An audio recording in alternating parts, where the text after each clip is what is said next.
Assalamualaikum warahmatullahi wabarakatuh. Pemirsa yang budiman, kali ini saya akan menyampaikan seputar mahar.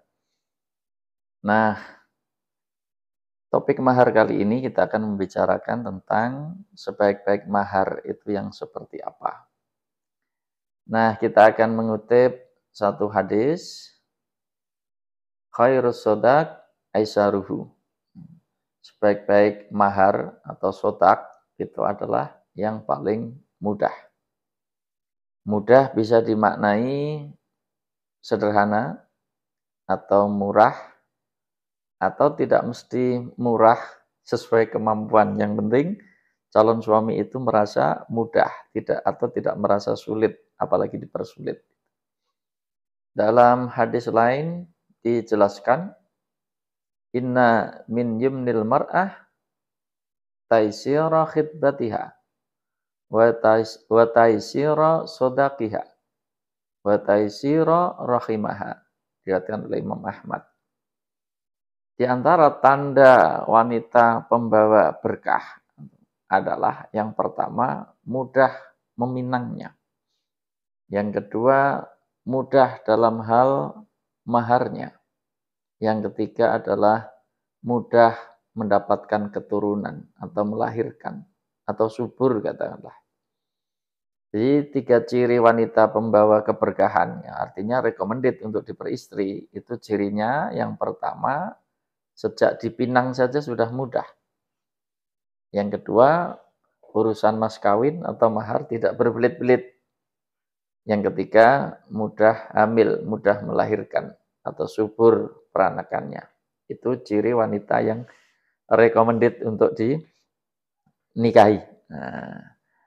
Nah, hubungannya dengan kembali ke mahar, sebagian masyarakat, sebagian suku, sebagian negara ada kecenderungan untuk membuat mahar menjadi mahal atau makin jur-juran atau mahal-mahalan.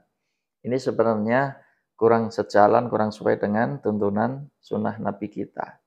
Justru Nabi kita memberikan tuntunan bahwa sebaik-baik mahar itu adalah yang memudahkan.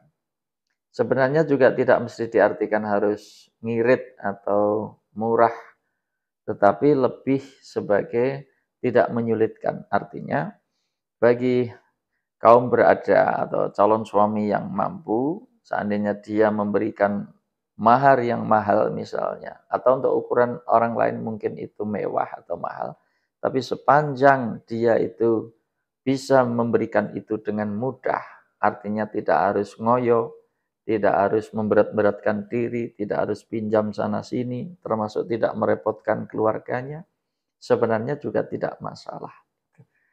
Dan juga wanita dalam soal mahar juga jangan minta yang neko-neko, minta yang aneh-aneh.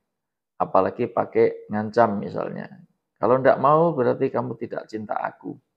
Atau kalau kamu tidak sanggup berarti kita gagal saja menjadi suami istri.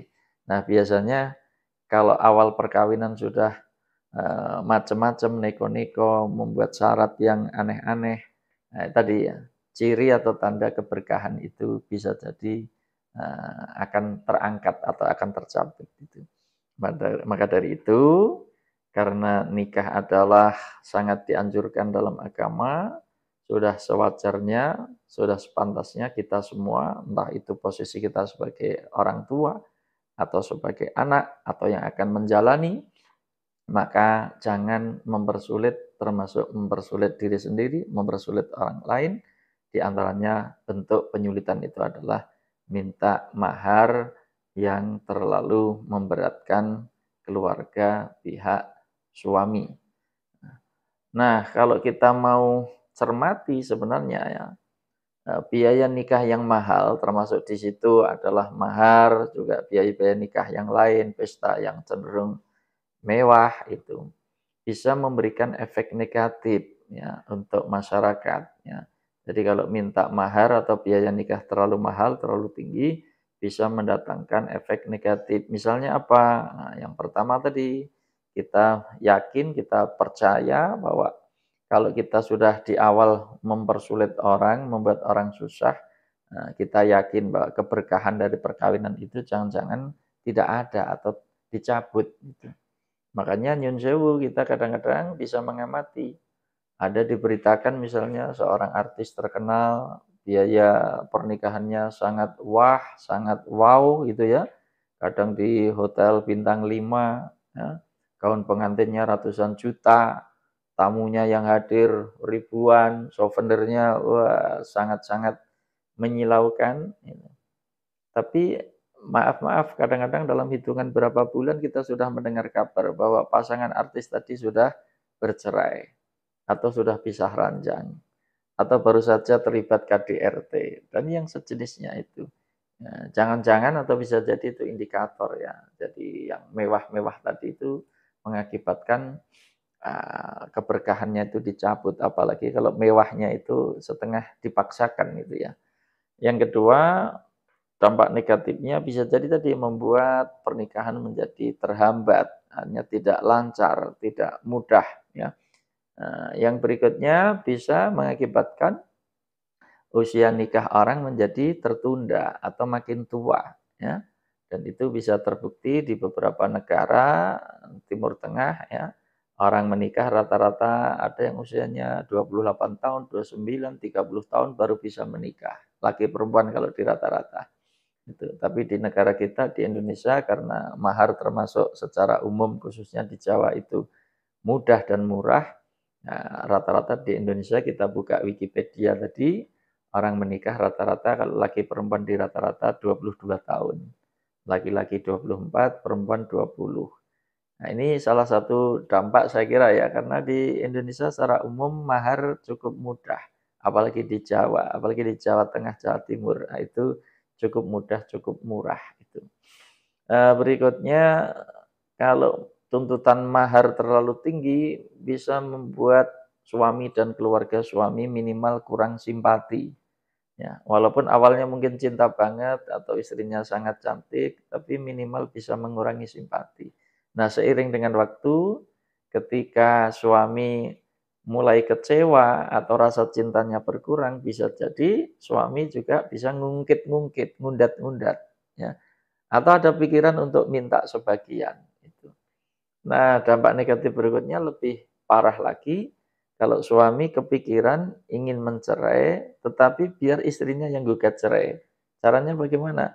Istri dibuat menderita, disakiti, dikasari, sehingga dibuat tidak betah, tidak nyaman. Nah, harapannya kalau istri sudah tidak betah, tidak nyaman, dia kepikiran untuk gugat cerai. Nah, gugat cerai kalau berasal dari pihak istri atau yang dalam fikih disebut hulu ya, nah istri itu berkewajiban untuk mengembalikan atau memberikan tebusan. Nah, tebusan itu bisa saja yang diminta adalah mas kawinnya. Jadi mas kawin yang mahal tadi, suami kepikiran untuk ditarik lagi atau diserahkan lagi. Ya, mungkin harapannya ya, nanti sebagai modal bekal untuk kawin lagi kalau sudah bercerai. Nah, itu di antara dampak-dampak negatif ketika sebuah pernikahan diawali dengan permintaan misalnya ya, mahar terlalu tinggi atau biaya nikah yang terlalu mahal di luar kemampuan suami dan keluarganya, cenderung bisa memberikan efek-efek yang kurang baik. Maka dari itu sekali lagi kita ingatkan karena menikah adalah kebutuhan bersama ya laki-laki dan perempuan yang usianya sudah saatnya tidak pada tempatnya kalau pernikahan yang dianjurkan agama itu dihambat atau terhambat hanya gara-gara permintaan mahar atau biaya nikah yang terlalu mahal. Selamat mempraktekkan, semoga kita termasuk keluarga-keluarga yang diberkahi oleh Allah Subhanahu wa taala. Amin. Assalamualaikum warahmatullahi wabarakatuh.